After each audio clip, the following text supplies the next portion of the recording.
আজ সকালে একটু তাড়াতাড়ি উঠলাম। কেন আজকে আবার দুপুরবেলা একটা ইনভিটেশন আছে, তার আগে ডিউটি আছে। তো অনেকটা কাজ গুছিয়ে রেখে বেরোবো। মেঘালয় ট্রিপে অনেকগুলো মিল্ক পাউডারের পাউচ নিয়ে গিয়েছিলাম, অনেকগুলো আবার বেঁচে গিয়েছে।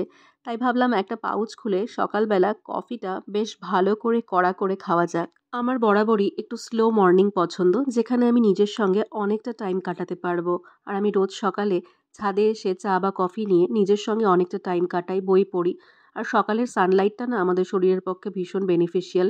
সকালের এই সূর্যের আলোটা আমাদের শরীরে সেরোটোনিনকে বুস্ট আপ করে। আর আমাদের না ইন্টারনাল ক্লকটাকেও একদম রেগুলেট করতে সাহায্য করে, স্লিপ সাইকেল ভালো করে, মুড ভালো করে, আর ভিটামিন ডি তো আছেই। চাটা সুমনের জন্য। আর এই যে কালকে রাতেই আমি কি শাড়ি পরবো সেটা সিলেক্ট করে রেখেছি। রাত্রেবেলা যদি এটা সিলেক্ট করে না রাখতাম, তাহলে আজকে সকালে উঠে এই সমস্ত সিলেক্ট করে ডিউটিতে যাওয়া, আবার সেখান থেকে এসে একটা দুপুরবেলা ইনভিটেশন অ্যাটেন্ড করা আমার পক্ষে পসিবল হতো না।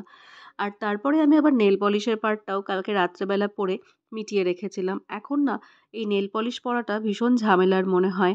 আগে I was a nail polish person, সবাই জানে যারা আমার পরিচিত। আজকে একটু তাড়াতাড়ি আসবো, হাফ ডে বলা যেতে পারে। যেহেতু ইনভিটেশন আছে, তাই আর সকালে স্নান করে বেরোচ্ছি না। এসে একবারে স্নান করে ফ্রেশ হয়ে রেডি হয়ে তারপরে যাব। চলো এখন আসছি, টাটা।